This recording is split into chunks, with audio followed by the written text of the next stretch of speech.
자, 말씀 요약입니다. 베드로의 설교를 들은 무리 가운데 3,000명이 회개하고 예수 그리스도의 이름으로 세례를 받습니다. 신자들은 함께 모여 교제하며 기도하는데 힘쓰고 물건을 통용하고 필요에 따라 소유를 나누어 줍니다. 그로 인해 믿는 사람이 날마다 더해갑니다. 자, 본문의 설 회개 변화의 시작 읽으세요. 시작. 회개는 죄인에게 새로운 삶을 약속하고 삶의 변화를 가져옵니다. 세례와 죄 용서와 성령의 선물은 회개를 통해 얻는 복입니다. 이러한 회개의 역사를 통해 교회가 시작되었고 새 언약의 공동체가 출발했습니다. 그 역사는 하루에 3,000명 혹은 5,000명이 복음을 받아들이고 가르치기와 전도하기를 쉬지 않으며 복음이 전파되는 곳마다 그 수가 늘어나는 결과로 이어졌습니다. 교회가 평안하여 든든히 서게 되었고 주의 말씀은 점점 힘있게 퍼져나갔습니다. 우리는 여기에서 단순히 교회 성장이라는 표면적 결과보다 모든 지역을 넘어서 퍼져나가는 복음의 능력을 봐야 합니다. 이 패역한 세대 가운데 우리가 누릴 복 중의 복은 하나님이 베푸신 구원의 잔치에 참여하는 것입니다. 죄를 짓고 나서 양심의 찔림이 있을 때 곧바로 죄를 고백하고 회개합니까? 회개하고 나서는 어떻게 해야 합니까? 아멘. 자, 회개는 모든 그리스도인의 의무이자 특권입니다. 그러니까 회개하지 않고 예수를 믿을 생각은 전혀 하지 말아야 돼요. 그러니까 예수를 잘 믿는 사람은 어떤 사람이냐? 회개를 잘하는 사람이에요. 그러니까 회개를 안 하면 예수를 못 믿는 사람이에요. 회개를 잘하고 회개를 많이 하고 회개를 끊임없이 하는 사람이 예수를 제일 잘 믿는 사람이다. 그런데 죄를 회개하게 하는 동력이 뭐냐? 그게 바로 양심입니다. 양심은 하나님이 우리에게 주신 은혜예요. 다시 말하면 자동 경고장치예요. 자동 경고장치. 이게 이제 양심인 것입니다. 여러분, 예를 들어서 이제 컴퓨터를 작동시키려면은 프로그램을 깔아놔야 되죠. 뭐죠?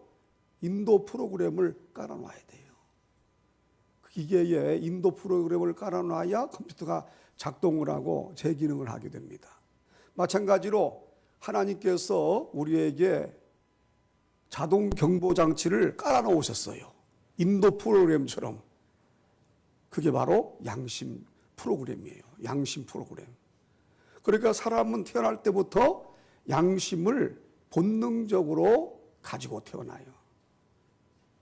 배우든 안 배우든, 예컨대 우리가 밥을 먹는 것도 본능이고 잠을 자는 것도 본능이듯이 양심도 본능이거든요.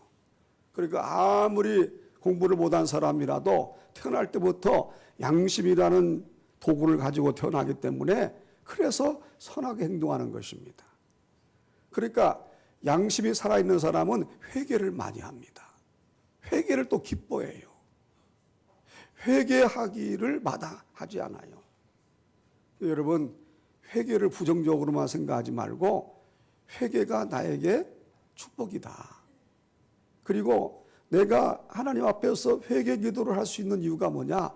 하나님이 나에게 양심을 주셨고 아직도 내 양심이 살아있기 때문이다라고 생각하면서 감사하시기 바라요. 여러분, 불신자들은요, 양심이 없는 사람 많잖아요. 우리는 그래도 하나님 믿는 사람들이니까 옳고 그런 것을 판별해주는 말씀이 우리 안에 있으니까 우리는 양심이 살아있거든요. 그러니까 살아있는 양심을 따라 행동하는 경향이 우리는 많아요. 100%는 아니더라도 그래도 제가 볼 때는 불신자에 비하면은 우리에게 양심이 살아있는 거예요. 여러분, 감사하시기 바라요. 그러니까 회개할 수 있는 거예요. 여러분, 불신자들에게는 죄가 아닌 것도 우리들에게는 죄가 되잖아요. 그러니 우리 양심이 얼마나 깨끗해요. 자, 그러니까 어쨌든 우리가 하나님 앞에서 지은 죄는 회개를 해야 되는데 회개는 바로 양심이 작용할 때 회개가 되는 것이다. 이 양심은 하나님이 우리에게 주신 선과 악을 분별하는 프로그램이다. 이렇게 생각하시기 바랍니다. 그리고 이 회개야말로 제일 중요한 게 뭐예요? 구원으로 들어가는 첫걸음이에요. 그러니까 양심을 따라서 회개의 열쇠로 천국문을 열 수 있는 거예요. 회개의 열쇠로. 회개의 열쇠로 구원의 문 열리는 것입니다. 무슨 뭐 황금 열쇠로 구원의 문 열리는 게 아니에요. 회개의 열쇠를 가진 자만이 구원의 문을 열고 천국으로 들어갈 수 있는 거예요. 아멘. 그러니 회개라는 것이 우리에게 부담스러운 것이 아니라 얼마나 귀한 도구예요. 얼마나 귀한 하나님의 선물입니까? 여기도 보니까 3,000명의 사람들이 회개할 때 구원을 받게 되었고 영원한 생명을 얻게 됐다는 것을 지금 말씀하고 있는 거예요. 자, 여러분, 우리는 회개함으로 구원받았습니다. 그래서 예수님께서 이제 공생애를 시작하실 때 첫 마디가 뭐예요? 회개하라. 천국이 가까이 왔느니라. 아멘. 예수님 첫 말씀은요, 병고침 받으라, 뭐 은사 받으라, 뭐 돈 받으라, 그거 아니었어요. 회개하라. 천국이 가까이 왔느니라. 회개하면 천국 들어간다는 거예요. 그러니까 회개는 우리에게 거추장한 것이 아닙니다. 부담스러운 게 아니에요. 우리에게 가장 큰 은혜와 축복인 줄로 믿습니다.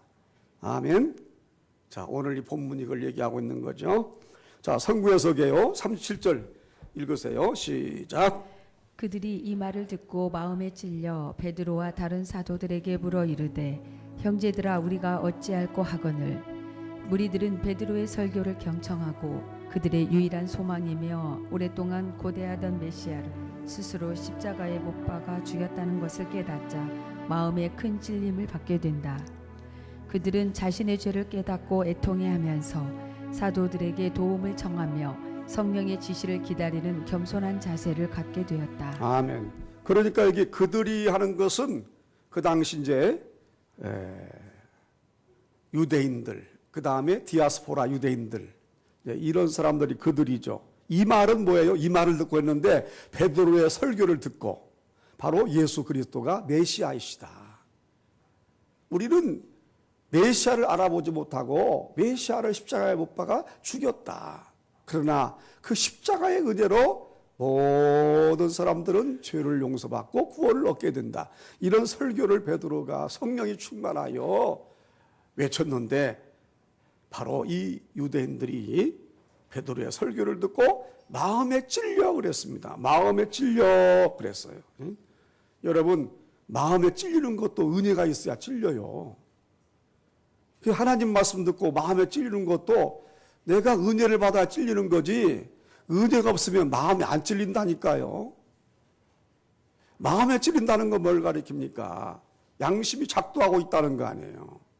그래서 여러분 설교 말씀 들을 때 설교 말씀, 하나님 말씀은요, 어떤 때는 약같이 쓰게 다가오기도 하고 어떤 때는 꿀같이 다가오기도 하지만 약처럼 쓰거나 꿀처럼 달거나 여러분 이 말씀에 많은 은혜가 있기를 바랍니다. 쓴 약같이 내 마음을 찔러도 이것을 나를 살리려는 하나님의 생명의 말씀이에요. 마음에 찔린다고 해서 이것을 거부하고 이거 아니잖아요. 마음에 찔려도 그것은 나를 향한 하나님의 은혜예요.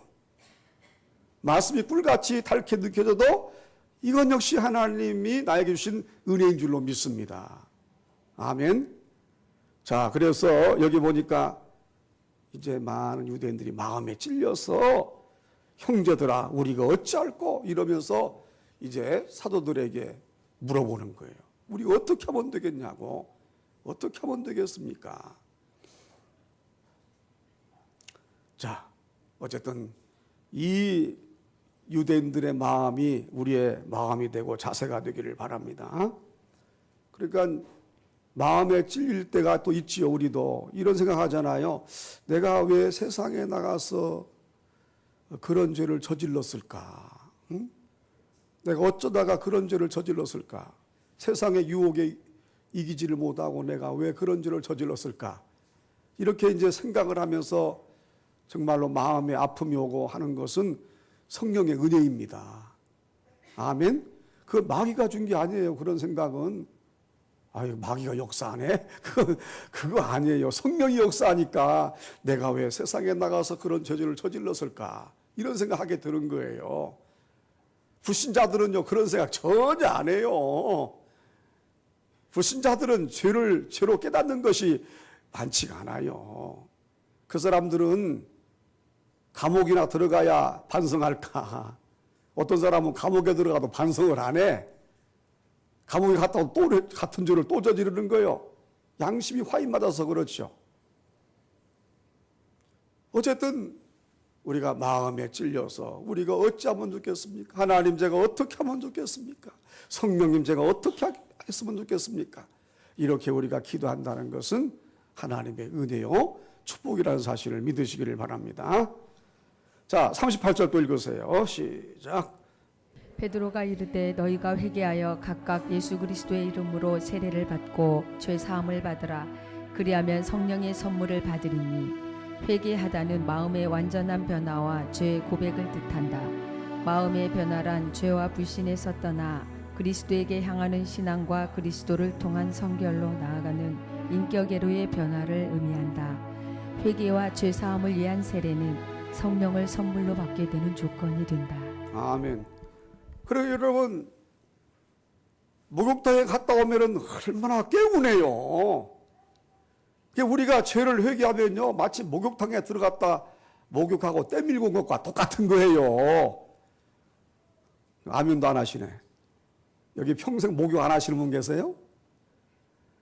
목욕하고 나면 얼마나 개운하고 그냥, 예? 얼마나, 우리 집 강아지가 있는데 행복이라고. 근데 나는 마음에 안 드는 게 우리 예은이가 강아지 부를 때 그렇게 부르는 거예요. 행복아 그렇게 불러야 되는데 야 김행복 그렇게 부르는 거예요. 내가 그래서 아니 왜 강아지가 뭐 아들이냐 딸이냐 암컷이니까 딸이겠죠. 기분 나쁘더라고. 야 김행복 그러는 거예요. 행복아 부르면 됐지. 강아지는 강아지 무슨 뭐 사람이냐고요. 그렇잖아요. 그런데 제가 이 얘기를 왜 꺼내냐면은 그 강아지도 가끔 목욕을 시켜주잖아요.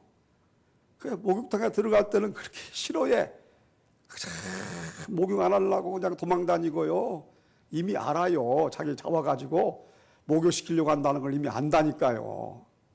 억지로 이제 들어가서 그냥 샤워하고 말이죠. 비누칠하고 막 그냥 닦아주고 또 뭐 그냥 뭐라고 그래요.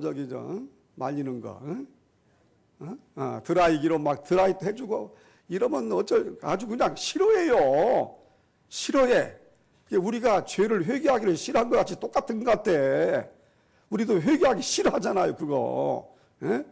그런데 그냥 이 강아지가 말이죠. 드라이까지 딱 해주고 빗으로 탁 문질러주면요. 얘가 강아지라도 아는가 봐요. 기분 좋은 걸. 온 집안을 다 그냥 다니면서 컹컹컹컹 짖으면서 기분 좋다고 막 뛰어다니는 거예요. 그냥 얼마나 기분이 좋은 이리 뛰고 저리 뛰고 그냥 아주 그냥 강아지라도요 목욕하는 거 알더라고. 기분 좋은 걸 자기 몸 깨끗해진 걸 알더라니까요. 야, 참 그렇구나. 강아지도 자기 몸 깨끗해지면 그렇게 기분 좋아하는데 우리가 영혼의 목욕 바로 죄를 회개하고 죄산 받을 때 우리 영혼이 얼마나 깨끗해지면 우리 얼마나 마음이 기쁘고 얼마나 마음이 즐겁고 행복하겠냐 이거예요. 그러니까 여러분 세상에서 가장 행복하게 신앙생활하는 사람은요 자기 죄를 회개하면서 회개를 열심히 하면서 신앙생활하는 사람이 죄를 행복하게 믿으면서 하는 사람이에요. 회개 안 해봤자 신앙생활이 무거워진다니까요. 회개 안 해봤자 신앙생활이 답답해져요. 회개를 안 하면 안 할수록 자꾸 우리 영혼이 가라앉는다니까요. 그러니까 회개가 우리에게 얼마나 좋은 것인지 내 영혼을 목욕하는 것과 똑같은 것이 바로 회개입니다. 여러분 회개해서 신나게 즐겁게 상쾌하게 시원하게 믿음 생활 잘하시기를 바라요. 아멘. 그리고요, 실제로 제가 이 글을 쭉 보면요, 기도원이라든지 이런데 이제 그 인터넷 홈페이지 같은데 보면은요, 그 병 고침 받은 사람들이 참 많이 나와요. 암병도 고침 받고 뭐 중풍병도 고침 받고 뭐 이런 병을 고침 받은 사람들 쭉 간증이 나오는데 그들의 하나 같은 공통적인 특징이 뭐냐? 기도원에 올라가서 금식하면서 회개할 때에 하나님이 자기 병을 고쳐줬다는 거예요. 그러니까 자기 죄를 회개하는 자가 병 고침도 받는 거예요. 아멘. 그러니까 죄를 회개하면은 죄가 용서받는 것은 물론이고 병까지도 고침받는 능력이, 그 능력이 회개의 기도에 있다는 걸 믿으시기 바랍니다. 그리고 회개의 기도를 하면은요, 그 영혼이 강건해지는 거 아니겠냐고요. 믿음의 힘이 막 생기는 거 아니겠냐고요. 안 그래요? 회개 안 하면 믿음의 힘이 자꾸 떨어지는 거고, 회개하면 믿음의 힘이 막 강화되는 거고요. 그래서 성령은 우리로 하여금 자기 죄를 회개하게 하는 겁니다. 세상에 나가서 지은 죄 교회에 들어와서 다 회개하게 만들어 주시는 거예요. 그럴 때 영혼이 강화되고요, 강건해지는 겁니다. 신앙생활이 강하게 되는 거예요. 아멘. 바로 자기 죄를 회개하는 데서 오는 줄로 믿습니다. 제가 지금 이 감기가 지금 아직 안 떨어진 것 같아요. 그래서 체력이 많이 지금 약화된 상태인데, 제가 이제 지난주에 감기가 와가지고요, 목이 막 아프더라고요. 막 기침이 나오고 목이 아파가지고 자리에 들어누워 버렸어요. 아, 이제 감기가 오니까 빨리 자리에 들어누워서 가만히 움직이지 말고 있어야 한다, 이런 생각을 하고 있었어요. 그러니까 이제 감사하게도 기침은 덜 나더라고요. 기침이 누워 있으니까 기침이 덜 나. 그런데 그럴 때 감기가 들어올 때 막 여기저기 쏘다니고 체력을 자꾸 소진시키고 자꾸 이렇게 하면요, 감기가 여지없이 악화되는 거예요. 감기가 악화되면 약을 먹어도 잘 안 나아요. 무려 한 달 이상을 갈 때도 많아요.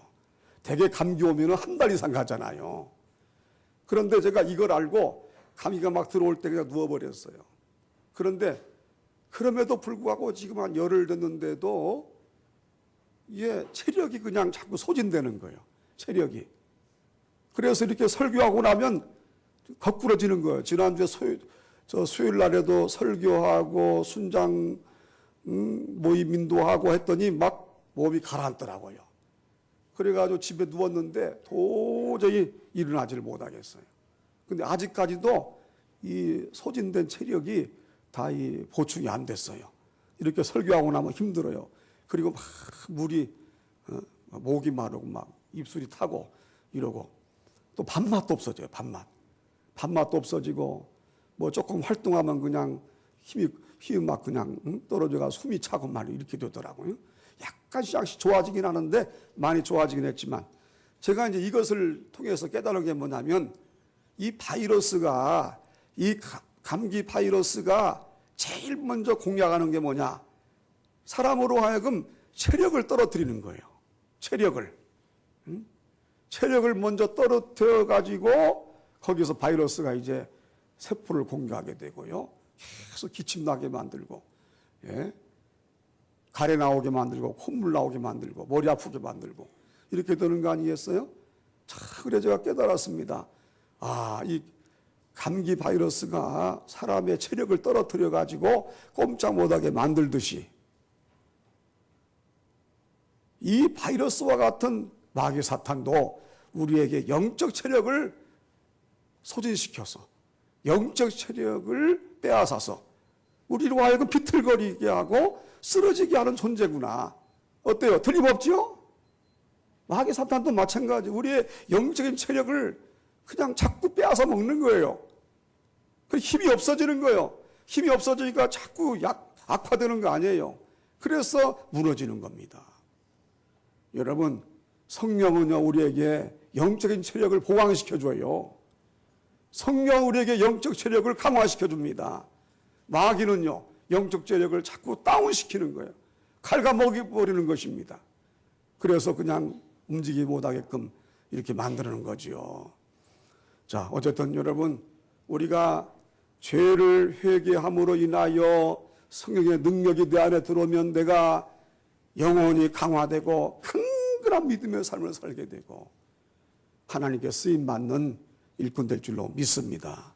주여 저에게 영적인 능력을 허락하여 주옵소서. 그래서 오늘 여기 계속 성령의 선물을 받으라는 거예요.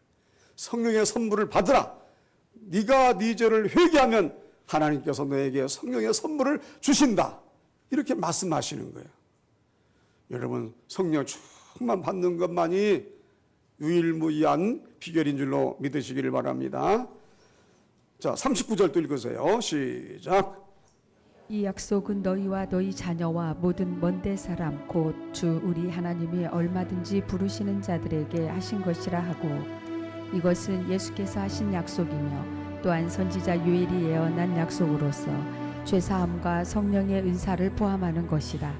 베드로는 이 약속이 그의 설교를 듣는 청중들과 그들의 자녀들 그리고 모든 먼 지방에 있는 자들을 위한 것이라고 선포하였다. 아멘. 이 약속은 무슨 약속이에요? 성령의 약속이에요. 성령을 주신다는 거죠.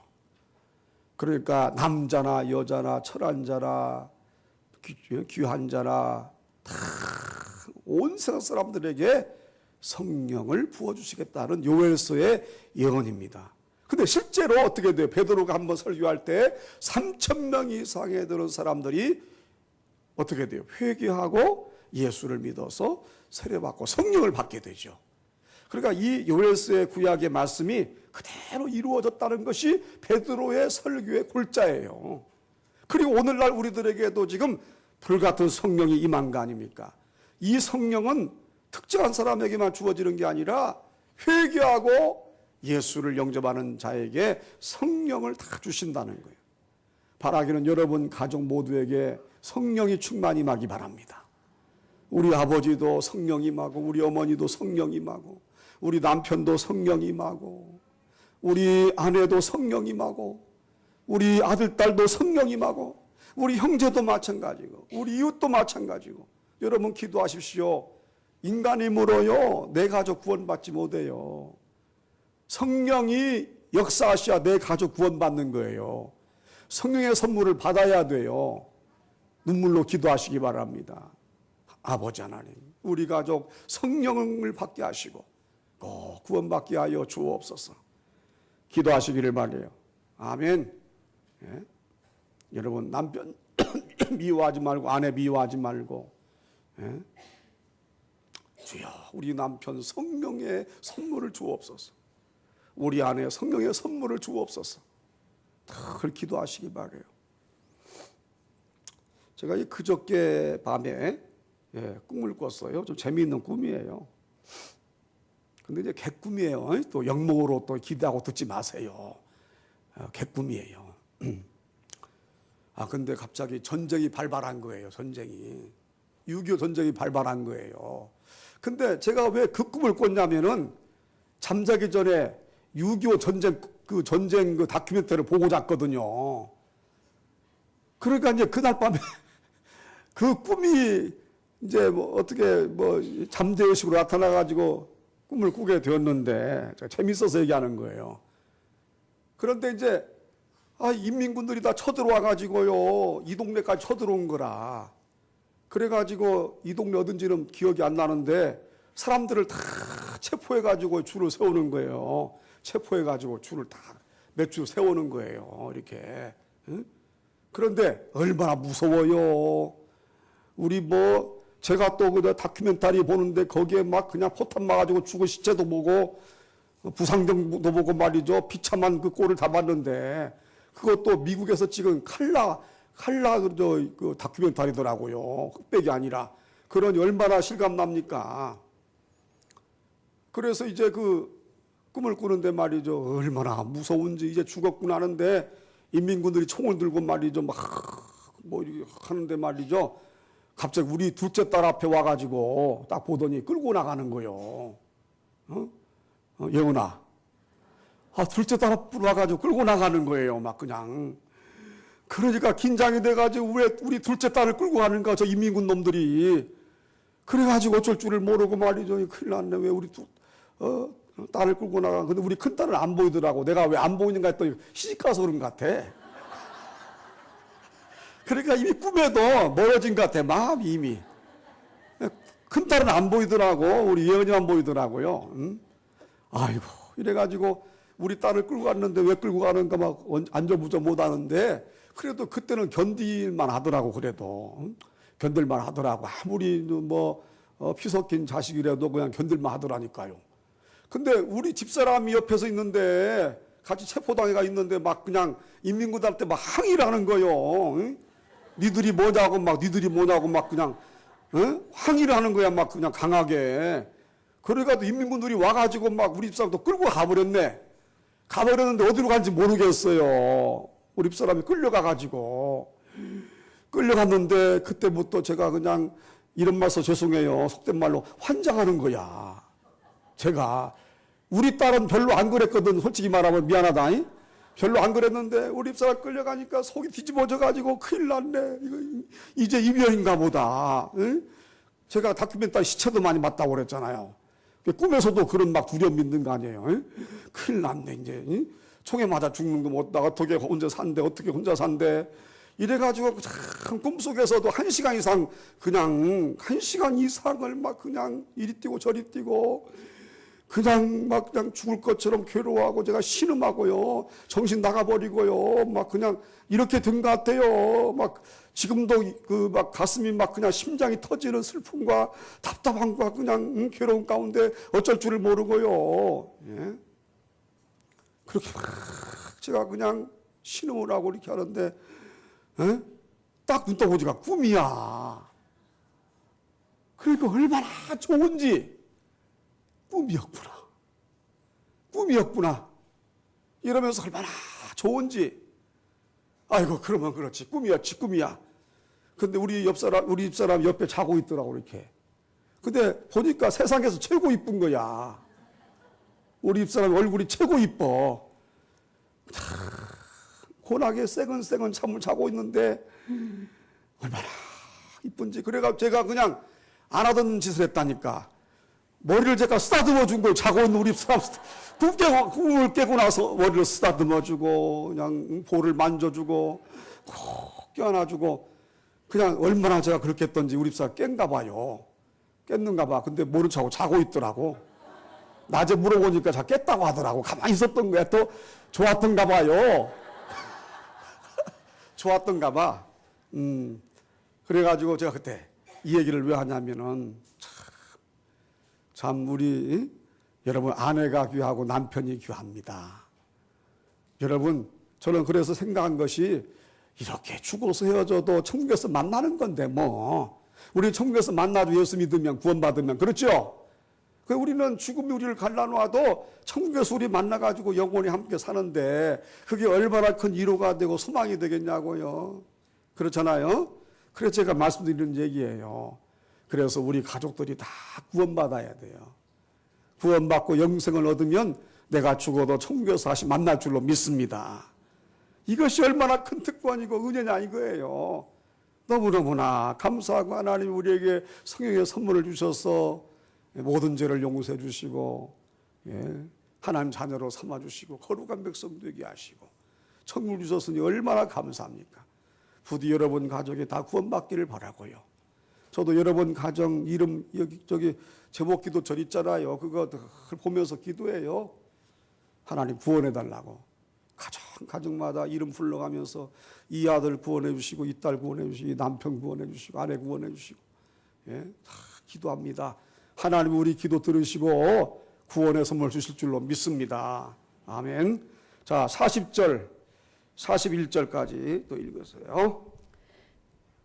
또 여러 말로 확증하며 권하여 이르되 너희가 이 배역한 세대에서 구원을 받으라 하니 당시의 세대는 하나님께서 보내신 메시아를 거역하고 십자가에 못 박았기에 예수님의 말씀대로 믿음이 없고 배역한 세대요 악한 세대였다. 그러나 불신앙 가운데서도 유대인들이 회개한다면 그들은 하나님의 심판을 면할 수 있을 것이다. 그 말을 받은 사람들은 세례를 받음에 이날에 신도의 수가 3,000이나 더하더라. 3,000명이 일시에 세례를 받은 것이 아니라 분산되어 12제자에 의해 지속적으로 세례를 받았을 것이며 3,000명이 예수의 이름을 믿게 된 것을 누가는 보다 실감나는 표현인 세례로 언급했을 것이다. 아멘. 사도행전을 이제 누가가 썼으니까요. 그런데 여러분 이것을 극적으로 한번 영화의 한 편을 본다고 생각하세요.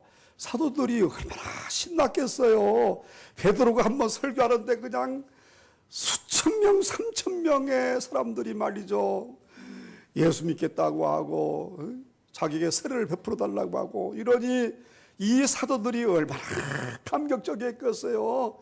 그러니까 뭐 이 수천 명의 사람들을요, 이 사도 12사도가 기쁨으로 그냥 세례를 주는 거예요. 그냥 물세례를 주는 겁니다. 그냥 아마 그 엄청난 광경의 잔치였을 거예요.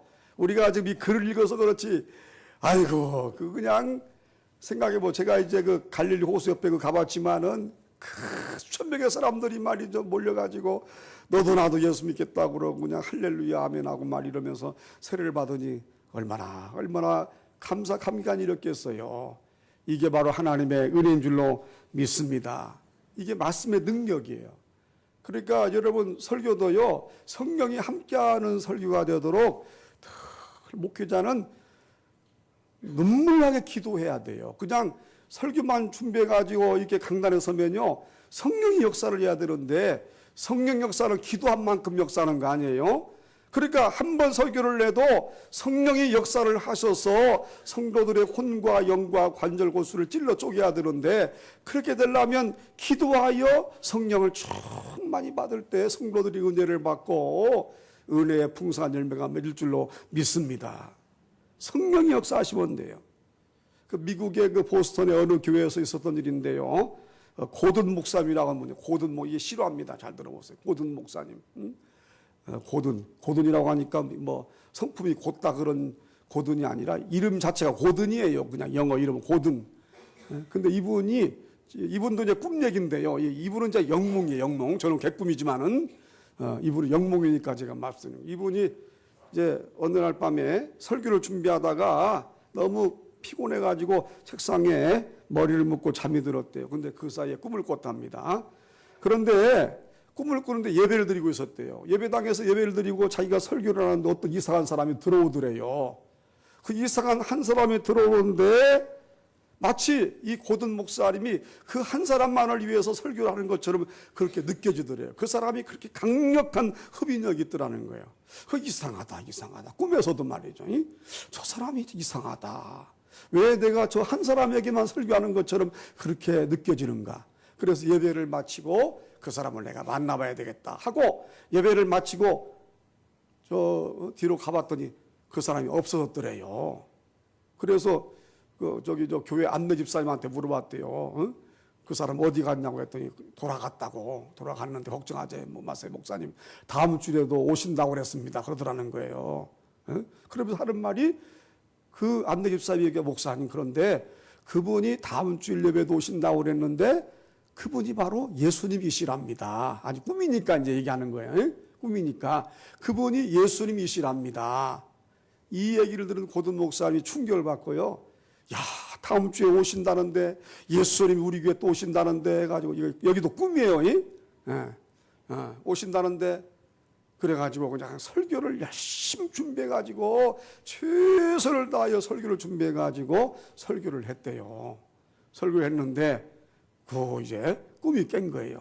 그 놀라운 건요, 꿈에서처럼 설교를 열심히 준비해가지고, 설교를 했는데, 그때부터 교회가 크게 부흥이 되기 시작하는 거예요. 그때부터 성령이 막 설교에 역사하셔가지고 사람들이 회개하고 예수를 믿고 구원받고 전도가 이루어지고 그래가지고 그냥 그 교회가 얼마나 크게 부흥하는지, 이분이 그분의 간증이에요. 간증입니다. 보스턴의 이름은 잘 모르겠는데 지금도 그 교회가 있겠죠. 미국에. 그래서 그분이 영몽을 꾸고 말이죠. 영몽에서처럼 최선을 다하여 기도하며 설교를 준비할 때 성령이 역사하셨고, 실제로 교회가 그렇게 크게 부흥이 되었다. 이런 고백을 하는 것입니다. 자, 여러분, 우리 모두 성령 충만 받기를 원합니다. 자, 42절 마지막으로 읽고 마치죠. 시작. 그들이 사도의 가르침을 받아 서로 교제하고 떡을 떼며 오로지 기도하기를 힘쓰니라. 여기에서 사도의 가르침은 헬라어 본문에 따르면 분자적으로 사도들의 가르침으로 번역된다. 사도는 복수형이지만 가르침은 단수형이다. 이것은 사도들이 주께서 허락하신 권위를 가지고 가르침에 전력했지만 그 교훈의 통일성을 유지했다는 것을 보여준다. 그들이 가르친 내용은 예수님의 말씀들과 그분이 행하신 일들이었다. 떡을 떼며 기도하는 것은 교제와 동격임을 암시한다. 교제를 통해 있어서 희생적인 사랑의 정신으로 이웃에게 봉사하며 물질적으로 도와주는 것과 영혼의 교통, 곧 기도하는 일은 필수적인 일이다. 또한 떡을 뗀다는 것은 성찬과 애찬을 동시에 나타낸다. 힘쓴이라는 동사는 미완료 과거형으로 어떤 행동 방침에 전심전력을 다하여 지속적으로 교제했음을 의미한다. 아멘. 자, 그러니까 그들이 이제 이때에 자기 죄를 회개하고 구원받은 3천여 명의 사람들이 사도의 가르침을 받아 서로 어떻게 해요? 교제하고 무엇 때며? 크게 하세요. 먹는 거 좋아하잖아요. 뭘 때며? 떡을 떼며 오로지 어떻게 해요? 작게 하세요. 기도하기 힘들어하잖아요. 기도하기 힘써야지요. 아멘. 예. 근데 이제 교회마다 이 교제가 있어요. 교제. 근데 이제 되게 이제 이런 교회도 많아요. 뭐 골프 교제. 예? 심지어는 뭐 조기 축구 같은 거 만들어 가지고 축구도 하고 축구 교제도 하고 골프도 치고 뭐 등산도 하고 등등 이런 교제 팀이 교회에 또 많이 있을 수 있어요. 심지어 이제 한 달에 한 번씩 밥 먹는 거, 식사 교제 뭐 이런 거 있잖아요. 뭐 이런 거 뭐 나쁘다고는 할 수 없죠. 뭐 할 수 있죠. 근데 우리 교회는 이제 그런 건 별로 없고 뭐 우리는 뭐 순모임 교제라고 할까? 뭐 순모임도 하나의 교제지요. 그렇죠? 교제 또 뭐 제자반 교제도 있고 또 뭐가 있는가요? 또 먹는 거 잘 먹잖아 우리도 사실은. 그렇죠? 잘 먹기도 하고 이렇게 하는데 제가 지금 말씀드리는 게 뭐냐면 이런 교제 자체가 성령이 역사하시는 교제가 되어야 한다는 거예요. 오늘 본문이 우리에게 가르쳐주는 바는 성령이 역사하는 교제가 교회에서 이루어져야 되지, 성령 역사하지 않고 아무리 뭐서 운동을 많이 하고 뭐 아무리 식사를 많이 해도 성령이 역사하지 않으면요, 그건 진정한 교제가 될 수가 없는 거예요. 성령이 역사해야 됩니다. 여러분 교제에도 성령이 역사하는 교제가 이루어지기를 바라고요. 성령이 함께하는 교제가 이루어지기를 바라고요. 그래서 성령의 열매가 주렁주렁 맺히고 하나님께 영광 올려드리기를 주님 이름으로 축원합니다.